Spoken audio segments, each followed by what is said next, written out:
મહત્વના સમાચારની વાત કરીએ। બ્રિટનના ક્વીન એલિઝાબેથ સેકન્ડનું નિધન થયું છે। બ્રિટનના ક્વીન એલિઝાબેથ દ્વિતીયનું નિધન થયું છે। તેઓ 96 વર્ષની ઉંમરના હતા। તેઓ સ્કોટલેન્ડમાં ઘણા સમયથી બીમાર હતા અને તેણે આજે અંતિમ શ્વાસ લીધા છે। સ્કોટલેન્ડમાં ક્વીન એલિઝાબેથ દ્વિતીયનું નિધન થયું છે। તેઓ છેલ્લા ઘણા સમયથી બીમાર હતા અને સ્કોટલેન્ડમાં તેમનું નિધન થયું છે। એલિઝાબેથ દ્વિતીયના છેલ્લા ઘણા સમયથી સ્વાસ્થ્યને લઈને સમાચારો આવી રહ્યા હતા, ત્યારે આજે તેમના નિધનના સમાચારની સાથે સમગ્ર દુનિયામાંથી શોક સંદેશ પાઠવવામાં આવી રહ્યા છે। ફ્રાન્સના રાષ્ટ્રપતિએ પણ દુઃખ વ્યક્ત કર્યું। પીએમ નરેન્દ્ર મોદીએ પણ આ અંગે દુઃખ વ્યક્ત કર્યું છે અને ટ્વીટ કર્યું છે। તો દુઃખની ક્ષણમાં પરિવાર સાથે સંવેદનાનું ટ્વીટ વડાપ્રધાન નરેન્દ્ર મોદી દ્વારા કરવામાં આવ્યું છે।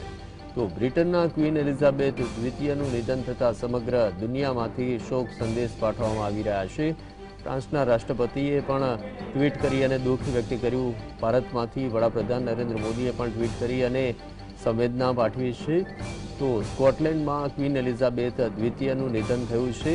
તેઓ છેલ્લા ઘણા સમયથી બીમાર હતા। આ અંગે વાત કરવા અમારા સહયોગી જોડાઈ ગયા છે, દક્ષેશ પાઠકજી। જે દક્ષેશજી, એલિઝાબેથ દ્વિતીયનું નિધન થયું છે, તેઓ છેલ્લા ઘણા સમયથી બીમાર હતા। હા, એટલે ઇંગ્લેન્ડના નવા વડાપ્રધાનને શપથ લેવડાવીને લગભગ બીજા જ દિવસે, એટલે કે હજી 24 કલાક પણ નથી થયા અને શી પાસ્ડ અવે અને she was a lady of guts and grit and tremendous will power. આપણે કલ્પના બી ના કરી શકીએ કે માણસ જાતનો આપણો જે લેખિત ઇતિહાસ છે રાજાશાહીનો, એમાં જેટલો બી નોન અથવા ઓથેન્ટિક ઇતિહાસ છે, એમાં સૌથી વધારે સમય કોઈ દેશ ઉપર કોઈ એક શાસકે રાજ કર્યું હોય 71 વર્ષ, તો that is one and only queen Elizabeth II। 1926માં જન્મ ને 2022માં મૃત્યુ, એટલે 96 વર્ષની ઉંમર, એમાંથી 71 વર્ષ તો રાજ કર્યું। એટલે આ બહુ જ એમ કહેવાય કે અનબિલીવેબલ રેર કહી શકાય। 71 વર્ષ રાજ કરવું એટલે શું? આ માણસની ઉંમર જેટલો તો એમનો એવરેજ ઉંમર જેટલો તો શાસનનો સમય ખરો, અને આ ત્યારે જ શક્ય બને હોય જ્યારે એક ટોપ પોઝિશન ઉપર ઇંગ્લેન્ડ જેવા મોટા યુનાઇટેડ કિંગડમના રાજા થઈને પણ, રાણી થઈને પણ તમામ સુખ સગવડો મળતી હોય, ત્યારે કેટલી ડિસિપ્લિન એમને પાડી હશે ખોરાકથી લઈને શરીરની, 96 વર્ષ સુધી એ આ રીતે એફિશિયન્ટલી કામ કરી શકે। નવા વડાપ્રધાન શપથ બી લેવડાવે।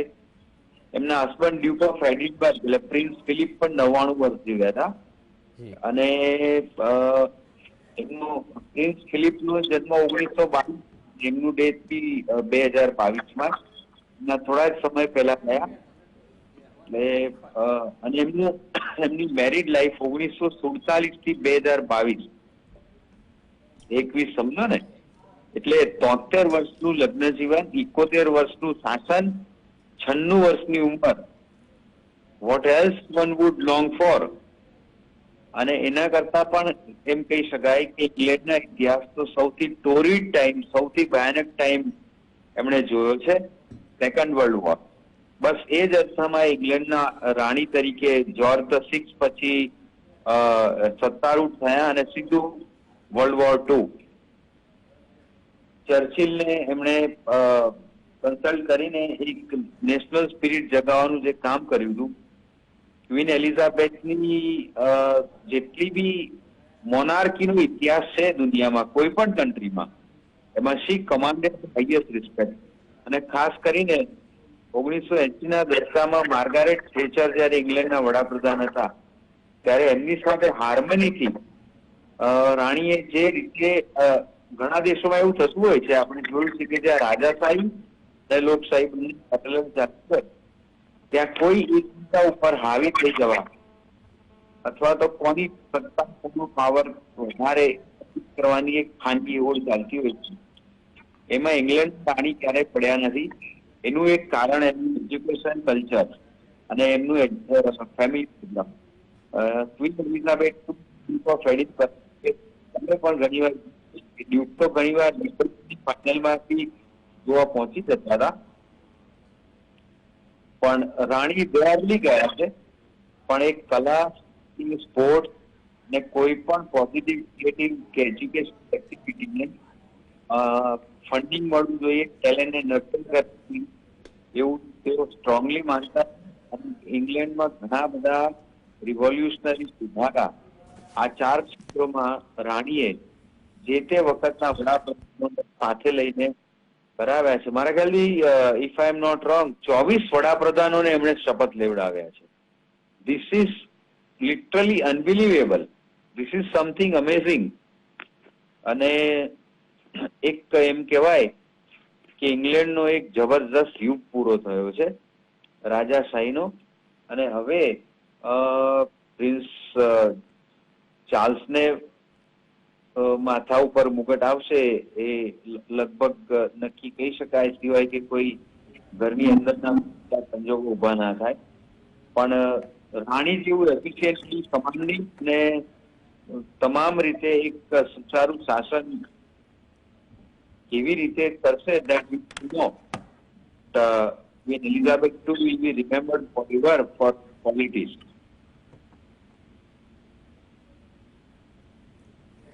દક્ષેશભાઈ, એક શાસકની વાત કરી કે જેને આટલા લાંબા સમય સુધી બ્રિટનના મહારાણી તરીકે રોલ નિભાવ્યો અને હમણાં જ લીઝ ટ્રેસ નવા વડાપ્રધાન બન્યા. ચર્ચામાં ઋષિ સુનકનું નામ પણ હતું. આપણા સહયોગી દક્ષેશ પાઠક આપણી સાથે જોડાયેલા છે, સહયોગી આનંદ શુક્લા પણ આપણી સાથે જોડાયેલા છે.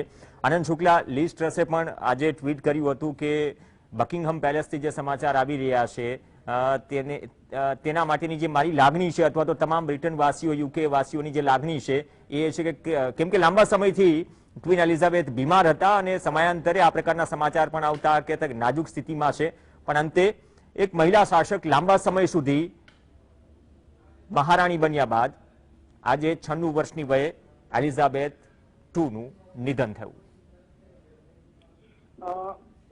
એલિઝાબેથ દ્વિતીય એ ઇંગ્લેન્ડ ઉપર સૌથી લાંબો સમય રાજ્ય કરનારા શાસક રહ્યા છે. લગભગ 70 વર્ષ સુધી તેમણે બ્રિટન ઉપર શાસન કર્યું. 1951માં તેમને બ્રિટનના ક્વીન તરીકે જાહેર કરવામાં આવ્યા. 1952ની અંદર તેમની સત્તાવાર રીતે તેમને તાજપોશી માટેની પ્રક્રિયા હાથ ધરવામાં આવી. 1953ની અંદર એમની પાસે જે ક્વીન એલિઝાબેથ હતા એમની તાજપોશી થઈ અને ત્યારબાદ જે છે એ હિસ્ટ્રી છે. એક તરફ બ્રિટનનું ક્યારેય સૂર્ય આથમે નહીં તેવું શાસન હતું, એ ધીમે ધીમે આથમી રહ્યું હતું.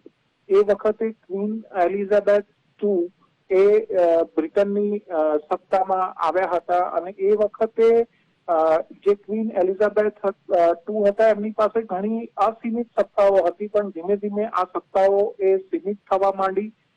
અત્યારે બ્રિટનની અંદર જે ક્વીનનો દરજ્જો છે એ દરજ્જો મોટે ભાગે સાંકેતિક વધારે છે. જે રાજ્ય ચલાવે છે એ ત્યાંના વડાપ્રધાન રાજ્ય ચલાવે છે. જોકે એમની જવાબદેહી એ ત્યાંના લોકોની સાથે સાથે બ્રિટનના જે તાજ છે એના પ્રત્યે એમની જવાબદેહી છે.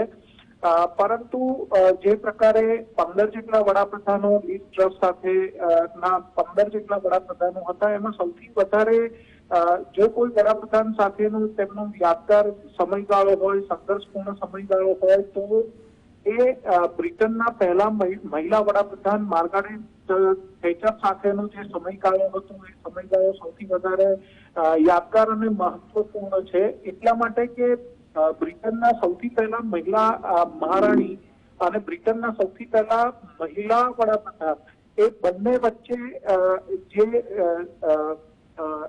અમુક મુદ્દાઓને લઈ અને વિચારભેદ હતા, એ વિચારભેદ એ અમુક વખત ટકરાવમાં પણ પરિણમતા હતા.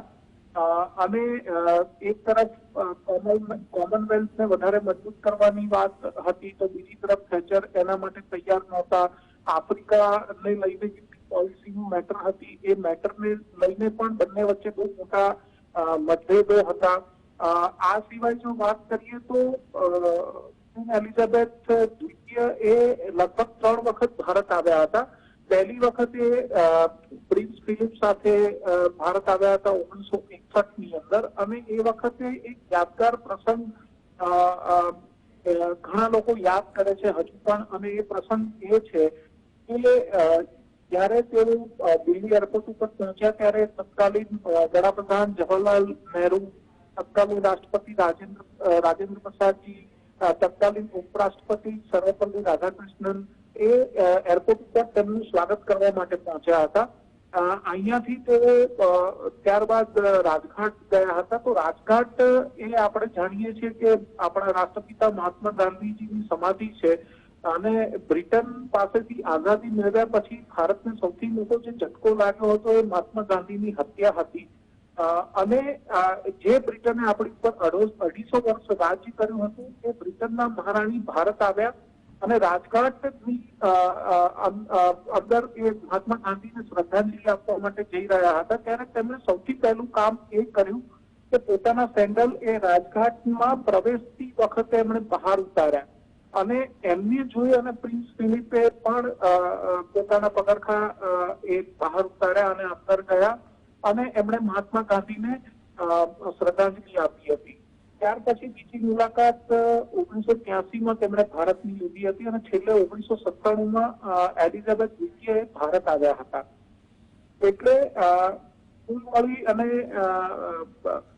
ભારત સાથેના એમના સંબંધો એ ખૂબ સારા હતા, અને ભારત માટેની તેમની જે લાગણી હતી એ લાગણી પણ 1961 થી લઈ અને 1997 સુધીની જે મુલાકાતો છે, અથવા તો આપણા જે વડાપ્રધાનો લંડન જતા અને એમને મળતા એ વખતની જે વસ્તુઓ હતી એ પણ દર્શાવે છે કે એમને ભારત માટે એક અલગ પ્રકારનો અનુરાગ હતો. જી તમે.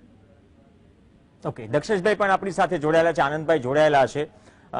દક્ષેશભાઈ, ઘણી રોચક એવી વાતો પણ છે. હમણાં તો આપણે કદાચ આપણા દેશની વાત કરીએ તો નેવીના ફ્લેગમાંથી અંગ્રેજો સમયનું પ્રતિક હટાવાયું, રાજપથનું નામ કર્તવ્યપથ બનાવાયું, આજે જ ઉદ્ઘાટન હતું. પણ એલિઝાબેથ જે શબ્દનો ઉપયોગ થાય છે, પહેલા રાણી, બીજા રાણી, તો ક્વીનને એલિઝાબેથ કેમ કહેવામાં આવે છે એ પણ કદાચ દર્શકો માટે થોડી નવી વાત થશે. ભલે આટલા સમય સુધી અંગ્રેજોએ આપણા પર શાસન કર્યું અને આજે આપણે એની ચર્ચા કરીએ છીએ. એ તો પ્રવીણ, એ હિસ્ટ્રી અલગ છે, પણ એક વાતનો આપણે જો ઉલ્લેખ ના કરીએ તો આપણે બહુ મિસ કરી ગયા કે ભાઈ બહુ જ ગાંધીનું ફોકલેન્ડ યુદ્ધ, તમને ખ્યાલ હશે, એ યુદ્ધમાં ઇંગ્લેન્ડની સ્થિતિ ડિપ્લોમેટિકલી અને પોલિટિકલી એક વિયર્ડ અથવા તો ખરાબ સ્થિતિ થાય એવી હતી. લગભગ ઇંગ્લેન્ડના કોઈ પણ આવા મામલામાં એનું રાજ ફેમિલી એન્ટર થતું નથી. એક્સ્ટ્રીમ કેસમાં એન્ટર થાય છે કે જ્યાં કન્ટ્રીની ઇમેજ ઉપર ડેન્ટ લાગે એવી સ્થિતિ આવે. ફોકલેન્ડ યુદ્ધમાં મને યાદ છે, હું તો સ્કૂલમાં હતો, પણ મેં વાંચેલું, અને એ છે કે જયારે ઇંગ્લેન્ડની ઇમેજ ઉપર કંઈક કેટલાક એક્શનના લીધે ધક્કો વાગ્યો છે, ત્યારે રાણીએ ઇન્ટરવીન કરેલું અને ફોકલેન્ડ યુદ્ધને કોઈ બી રીતે એમિકેબલી પતાવવાની એમને સૂચના આપી હતી, અને એના થોડા દિવસોમાં એ યુદ્ધ બંધ થઈ ગયું અને બંને દેશોને એમની ક્વોલિટી હતી. Second thing, she was a very good reader of people and situation, અને accordingly she use to act. એટલે એક એમ કહી શકાય કે વિચક્ષણ, રાજકુટુંબમાં બહુ જ વિચક્ષણ કહી શકાય એવી પ્રતિભા ક્વીન એલિઝાબેથ હતા. અને આનંદે જે કહ્યું કે જે કન્ટ્રીના જે લીડરે ઇંગ્લેન્ડને ભારતમાંથી ખદેડ્યું એ દેશમાં પહેલી વાર પગ મૂકીને સૌથી પહેલા એમની સમાધિ ઉપર દર્શન કરવા ગયા, એ પણ ચંપલ. This shows the British and English etiquette, manners and respect. આ એમને એ લોકોએ આટલા દેશો ઉપર રાજ નથી કર્યું. We are not endorsing the colonial or capitalism mindset. ઇમ્પિરિયાલિઝમની વાત નથી કરતા આપણે. The sun never sets over the British empire, બરોબર છે, એ ઇમ્પિરિયાલિઝમ આજે ચાલે નહીં. ઇમ્પિરિયાલિઝમની સાચી વ્યાખ્યા એ છે કે તમારી જ્યોગ્રાફિકલ નહીં, પણ તમારી આત્મીય બાઉન્ડ્રી, તમારી એક વિચારની બાઉન્ડ્રી બધે પહોંચે, અને જેના ઉપર તમારું આધિપત્ય હોય લોકોના દિલો ઉપર.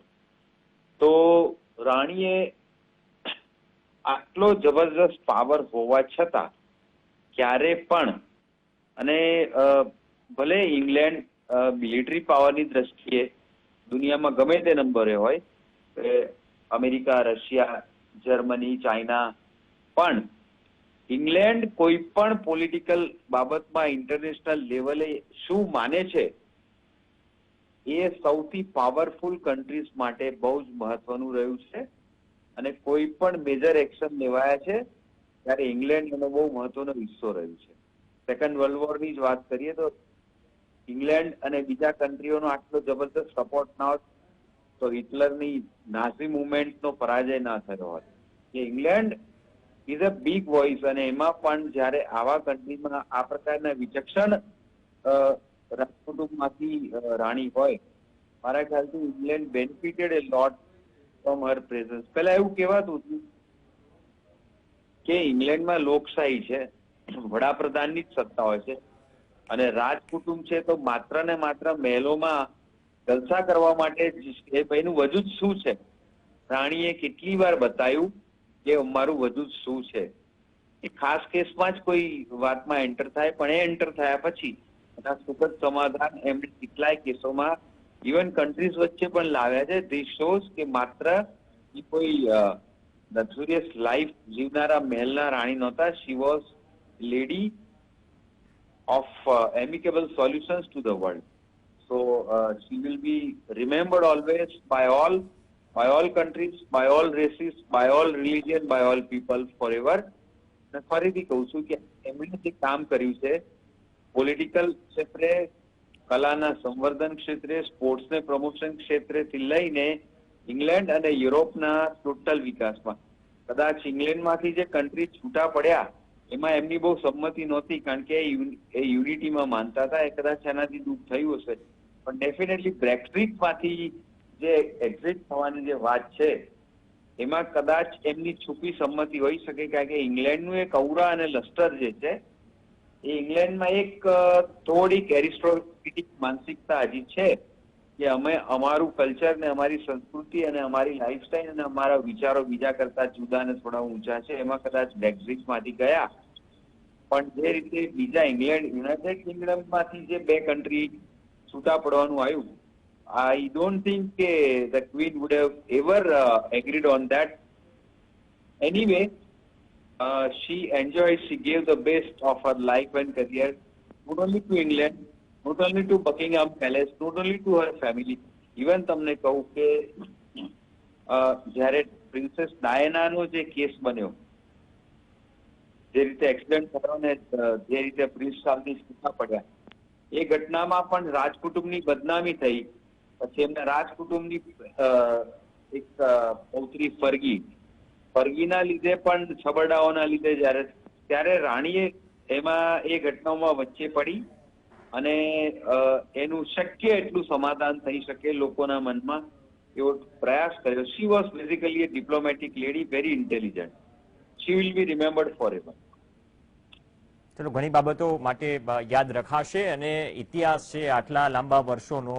આનંદભાઈ, જે જીઓ પોલિટિકલ સિનારીઓ એક પછી એક, ચલો યુકે કે અંગ્રેજોનું શાસન ગયું અલગ અલગ દેશોમાંથી, પછી જે દક્ષેશભાઈ બ્રેક્ઝિટ વાળો મુદ્દો પણ કયો, તો જીઓ પોલિટિકલ સિનારીઓ જે રીતે વર્લ્ડ લેવલ પર બદલાયો, જ્યાં પહેલા યુકેનું શાસન હતું, હાલ અત્યારે જે સ્થિતિ છે યુનાઇટેડ કિંગડમમાં, વડાપ્રધાન પણ બદલાયા, તો આ જીઓ પોલિટિકલ સિનારીઓને પણ આપ કઈ રીતે જોઈ રહ્યા છો સમય સાથે? અને જે આઈડેન્ટિટીની વાત કરીએ એક રાજકુટુંબની, જે અત્યારે પણ હયાત છે,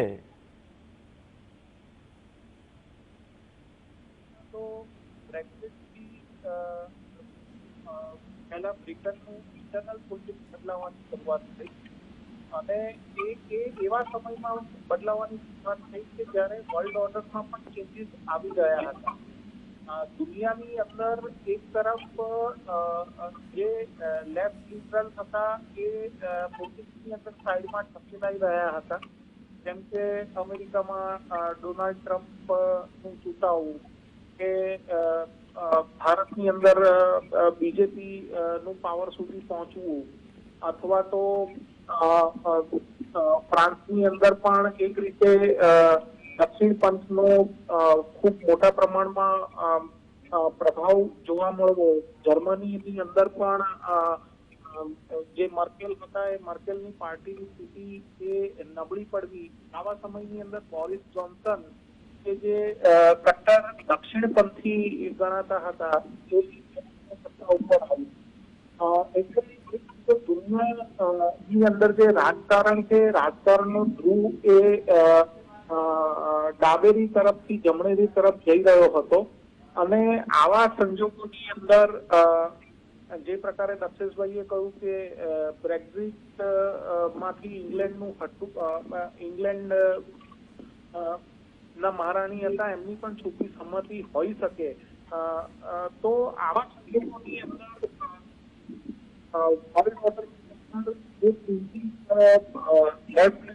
કારણે વર્લ્ડ ઓર્ડરમાં એક હતા એ ધીમે ધીમે બદલાઈ રહ્યા હતા. જેમ કે અફઘાનિસ્તાનની અંદર 20 વર્ષના વોર પછી અમેરિકા કે જે ઇંગ્લેન્ડનું બહુ મજબૂત સાથી છે વૈશ્વિક મંચો ઉપર, એ અફઘાનિસ્તાનમાંથી વોર છોડી અને પોતાનું કોન્સન્ટ્રેશન છે એ સાઉથ ચાઇના સીની અંદર અત્યારે ધ્યાન કેન્દ્રિત કરી રહ્યું છે. જે પ્રકારે તાઇવાનનો ઇસ્યુ સામે આવી રહ્યો છે, જે પ્રકારે રશિયા અને યુક્રેન વચ્ચેનું યુદ્ધ થઈ રહ્યું છે અને નાટો દેશો એ એક રીતે રશિયા અને ચાઇનાને લઈ અને આતંકિત છે.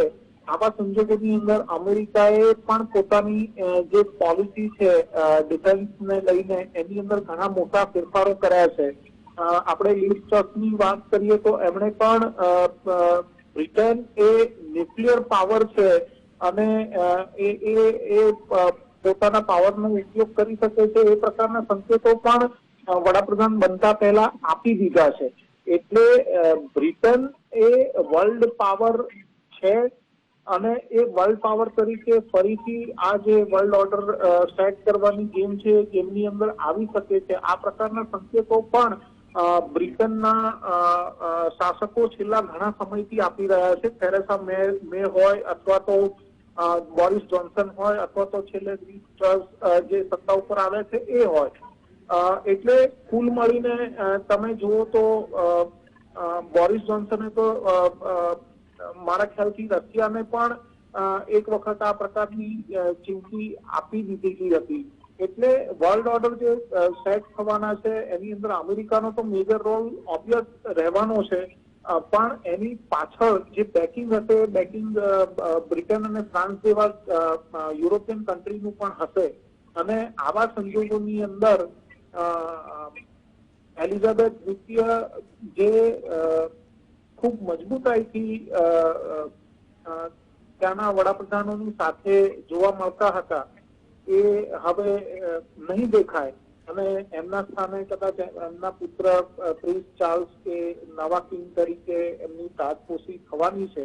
અને એ પણ ઘણા લાંબા સમયથી દુનિયાના જે પ્રવાહો છે પ્રવાહોથી પરિચિત છે, પરંતુ તેઓ પોતાની માતાની જેમ અમુક પ્રકારની જે પરિપક્વતા છે પરિપક્વતા કેવી રીતે કેવા સ્તર ઉપર દેખાડશે એ પણ દુનિયા માટે જોવું બહુ મહત્વનું રહેશે.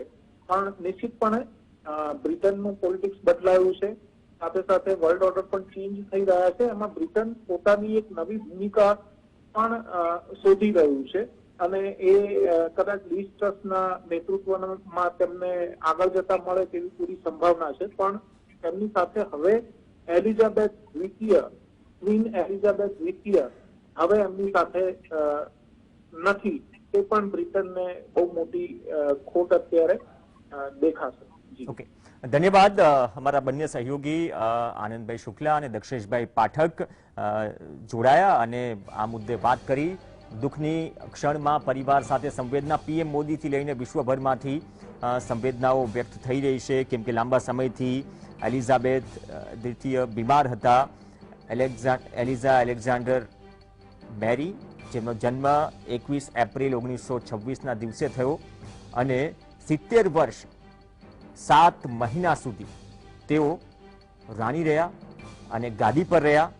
જે પણ 14 દેશો છે, આપણે તો આઝાદ 1947માં થયા, પરંતુ તે બાદ જે પણ દેશો એક પછી એક આઝાદ થયા અંગ્રેજોના શાસનમાંથી, બ્રિટિશ હુકુમતમાંથી, પણ એક મહિલા તરીકે 70 વર્ષ 7 મહિના શાસન કરનાર એલિઝાબેથ દ્વિતીયનું સ્કોટલેન્ડમાં નિધન થયું છે. લાંબા સમયથી બીમાર હતા અને જે નવા વડાપ્રધાન છે બોરિસ જોન્સને રાજીનામું આપ્યા બાદ જ્યારે નવા વડાપ્રધાન બ્રિટનને મળ્યા લીઝ ટ્રસ, તેમને પણ બકિંગહામ પેલેસ તરફથી જે સમાચારો મળ્યા હતા અને ટ્વીટ કર્યું હતું કે સ્થિતિ અને તબિયત નાજુક છે અને તમામ જે બ્રિટનવાસીઓ છે અને તેમની સંવેદના તેમની સાથે છે. પણ મોડેથી સમાચાર મળ્યા કે લાંબી સારવાર બાદ એલિઝાબેથ દ્વિતીયનું નિધન થયું છે. લાંબા સમયથી બીમાર હતા. પ્રિન્સ ચાર્લ્સથી માંડીને જે પ્રોટોકોલ બ્રિટિશ રાજશાહી પરિવારનો છે તે મુજબ આગળની વિધિ થશે અને તાજપોશીની વાત હવે તાજપોશી પણ થવા જઈ રહી છે. પણ એક યુગનો અંત. ઉગતો સૂર્ય હતો. વર્ષો સુધી 70 વર્ષ અને 7 મહિના જે ગાદી પર રહ્યા બ્રિટનના ક્વીન એલિઝાબેથ દ્વિતીયનું નિધન થયું છે અને સમગ્ર વિશ્વમાંથી પીએમ મોદીએ પણ ટ્વીટ કરીને સંવેદના વ્યક્ત કરી. તેમની સાથેની મુલાકાતના 2 ફોટોસ પણ શેર કર્યા પીએમ મોદીએ અને વિશ્વભરમાંથી જે વિશ્વના વડાપ્રધાનો, રાષ્ટ્રપતિ છે અલગ અલગ દેશોના, તે પણ દુઃખ જતાવી રહ્યા છે આ ઘટના પર. તો એક યુગનો અંત બ્રિટન અને યુનાઇટેડ કિંગડમના એલિઝાબેથ દ્વિતીયના નિધન સાથે.